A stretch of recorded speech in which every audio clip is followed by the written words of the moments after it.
কবর জিয়ারত সম্পূর্ণ হয়েছে। আমরা এরপরে শহীদ ওসমান হাদির কবর জিয়ারত করব। কবর জিয়ারতের পরে ঢাকা ৮ আসনের জন্য একটি জাস্টিস মার্চ ফর জাস্টিস রয়েছে, সেটার মাধ্যমে আমরা মতিঝিল পর্যন্ত যাব। কারণ আমাদের এখানে অন্যতম এজেন্ডা হলো শহীদ ওসমান হাদির বিচার করা। জায়গা থেকে আমরা একটু পরেই আপনাদের সামনে আমাদের জাতীয় নাগরিক পার্টি এনসিপির জনাব নাহিদ ইসলাম প্রেস ব্রিফ করবেন। কিন্তু এর পূর্বে আমি কয়েকজন মানুষকে পরিচিত করে দিতে চাচ্ছি। আমাদের জাতীয় নাগরিক পার্টির যে নির্বাচন পরিচালনা কমিটি রয়েছে, সেই কমিটির সেক্রেটারি মুনিরা শারমিন আছেন। আমার বাম পাশে আরো উপস্থিত আছেন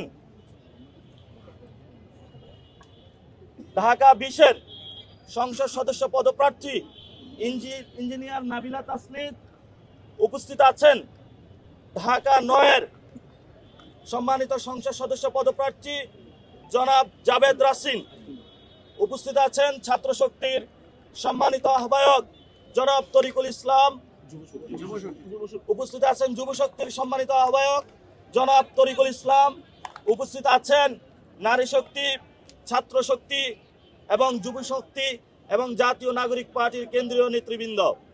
আরও উপস্থিত আছেন বাংলাদেশ জামায়াত ইসলামীর সম্মানিত পল্টন থানার আমির জনাব শাহিন আহমেদ খান। আরও উপস্থিত আছেন শাহবাগ থানার আমির জনাব আহসান হাবিব। আরও উপস্থিত আছেন জাতীয় নাগরিক পার্টির ঢাকা মহানগর উত্তর এবং দক্ষিণের সম্মানিত সেক্রেটারিগণ, ঢাকা মহানগরী দক্ষিণের সম্মানিত সেক্রেটারি জনাব এস এম শাহরিয়ার, উপস্থিত আছেন ঢাকা মহানগরী উত্তরের সম্মানিত সেক্রেটারি জনাব সর্দার আমিরুল ইসলাম ভাই, উপস্থিত আছেন জামায়াত ইসলামী, জাতীয় নাগরিক পার্টি এবং 10 দলীয় জোটের সম্মানিত দায়িত্বশীল ব্যক্তিবর্গ, কেন্দ্রীয় নেতৃবর্গ উপস্থিত আছেন।